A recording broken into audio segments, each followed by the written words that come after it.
আসসালামু আলাইকুম, কেমন আছেন সবাই? আশা করি সবাই ভালো আছেন। আমি আল্লাহর রহমতে ভালো আছি। আবারও একটি নতুন গল্প নিয়ে আপনাদের সামনে হাজির হয়েছি।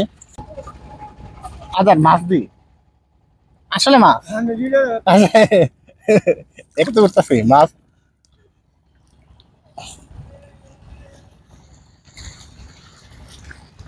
তাক মাছটা ছেড়ে দিলাম, আর ধরলাম না।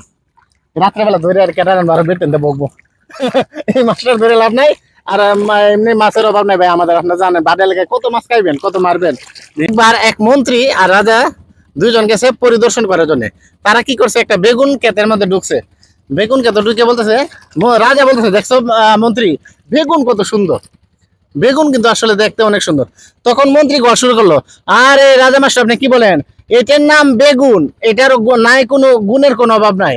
এটার নাম বেগুন দিছে, কিন্তু নামের উল্টা হইলো বেগুন। দেখছেন দেখতে কত সুন্দর।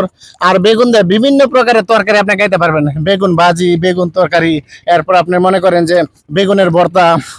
আর যদি আপনি শুটকি আর বেগুন খান, তে তো সারা বছর আপনি মোহ লাগিয়ে থাকবো। আরে বাবারে, প্রশংসাই সীতা পঞ্চমুখ। রাজা একবার বলছে না, মন্ত্রী প্রশংসা এত প্রশংসা করা শুরু করলো। পরে বলছে, আচ্ছা ঠিক আছে বুঝলাম, তুমি তাহলে কাজ করো, আজকে কিছু বেগুন নেও, নিয়ে রান্না করো, পরে খাওয়ার পরে দেখতেছি কি অবস্থা।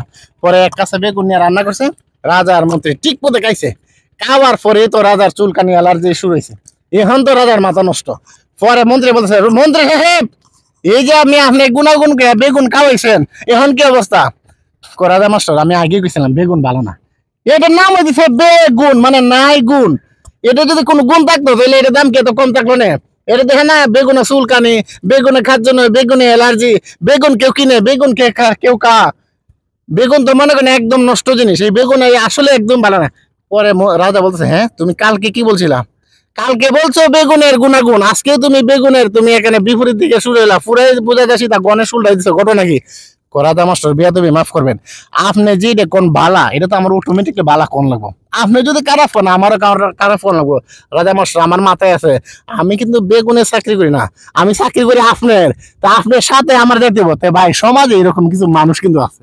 দেখবেন বড় রুই মাছ, বল মাছ যেমনি করবো, ফুটি মাছের সাথে সাথে এমনি করবো, কিন্তু সত্য বা মিথ্যা এটা যাচাই করবো না। তো ভাই, এই ধরনের মানুষ থেকে ভাই সাবধান। যেমন আছে না, যেমন আমরা শরীরে যে কাপড়গুলা পরি, কাপড়ের মধ্যে যেমন নিকৃষ্ট বা কম দাম গামছা, আর সমাজে তাদেরকে বলা হয় সামসা। এই কথার ভাই মাথায় রাখবেন। আশা করি গল্পের হাকিকত বুঝছেন, মূল কথা বুঝছেন। ইনশাল্লাহ ভাই আবার নতুন কোনো গল্প নিয়ে আপনাদের সামনে হাজির হবো। সেই পর্যন্ত ভালো থাকুন, সুস্থ থাকুন। আসসালামু আলাইকুম ওয়া রাহমাতুল্লাহ।